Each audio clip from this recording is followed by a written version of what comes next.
Bonjour mes amis et bienvenue dans une nouvelle vidéo. Aujourd'hui, je vais voir avec vous l'évaluation diagnostique vocabulaire. Alors pour la classe CM2, donc on peut commencer par le nom et prénom de l'élève, l'année scolaire, le niveau CM2 et n'oubliez pas ici la date de l'évaluation diagnostique.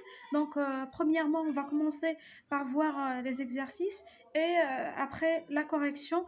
Donc pour le premier exercice, classe par ordre alphabétique les mots suivants: fleur, lapin, vache, goutte, œuf, pomme. D'accord? On va les classer selon l'ordre alphabétique. Donne le synonyme des mots soulignés. Ce jeu est magnifique. La fée est moche. Il parle à son ami. Le singe est malin. Il offre des cadeaux. On reconstruit les habitations et les écoles. Pour l'exercice 3, donc, réécrire les phrases suivantes en remplaçant les mots soulignés par des antonymes. Il est bien trop lent pour attraper un lapin. Le thé est chaud. Salim est impatient. Le gardien ouvre le portail du jardin. Et finalement, l'exercice 4 complète ce tableau en t'aidant de l'exemple. Voilà les mots jardin, classe, transport, décor. On va former deux mots de la même famille. Bien sûr, ici, regardez l'exemple jardin. Alors, on a formé deux mots de la même famille, jardinage et jardinier, en ajoutant ici des suffixes. D'accord? Maintenant, on va voir la correction de ces exercices. Regardez avec moi le premier exercice. Classe par ordre alphabétique les mots suivants. Donc, on va classer ces mots par ordre alphabétique en vous basant sur l'ordre des lettres dans l'alphabet de A à Z, en regardant ici les premières lettres. Voilà, donc on va dire fleur, après on trouve goutte, après lapin, œuf, pomme, vache, d'accord? On a classé ces mots selon l'ordre alphabétique. Donc, donne le synonyme des mots soulignés.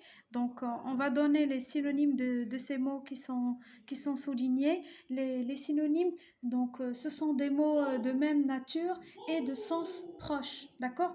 Donc, on peut dire bruit veut dire vacarme. D'accord? Fatigué, c'est harassé, c'est fourbu. Donc, le synonyme, ce sont des mots, ou bien les synonymes, ce sont des mots de sens proche. Donc, ce jeu est magnifique. Donc, je peux dire ce jeu est super. Donc, le mot magnifique a plusieurs synonymes, d'accord? Et c'est à vous de choisir. Donc, la sorcière est moche.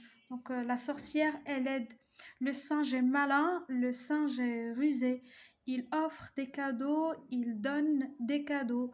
On reconstruit les habitations et les écoles, on reconstruit les maisons et les écoles. Donc, le synonyme du mot habitation, maison, abri. Donc, les mots peuvent avoir plusieurs synonymes. Pour l'exercice 3, donc, réécris les phrases suivantes en remplaçant les mots... les mots soulignés par des antonymes.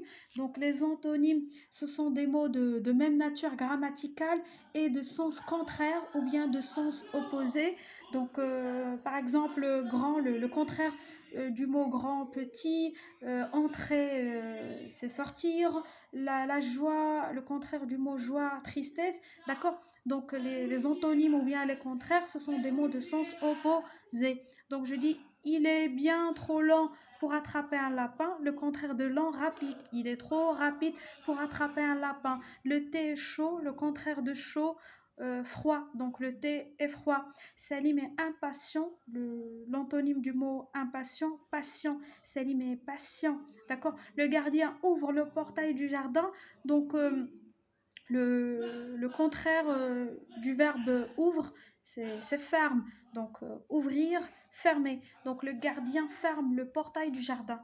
Et pour l'exercice 3, ils ont demandé, bien sûr, de donner des mots de la même famille. Alors ici, en regardant, bien sûr, les exemples, regardez donc jardin, c'est le radical. Et on va former deux mots dérivés, jardinage et jardinier en ajoutant ici des suffixes. D'accord? Donc classe, on peut dire classement, classé, transport, transportable, transporteur. Donc décor, décoration, décoré. Donc on forme bien sûr des mots de la même famille en ajoutant des préfixes, c'est-à-dire ajouter des éléments avant le radical ou des suffixes, ajouter des éléments après le radical, comme vous regardez sur le tableau. Donc voilà. Euh, à la fin, mes amis, merci. Je vous remercie de votre attention. S'il vous plaît, n'oubliez pas de vous abonner sur la chaîne si vous trouvez que c'est intéressant. Et merci et à la prochaine.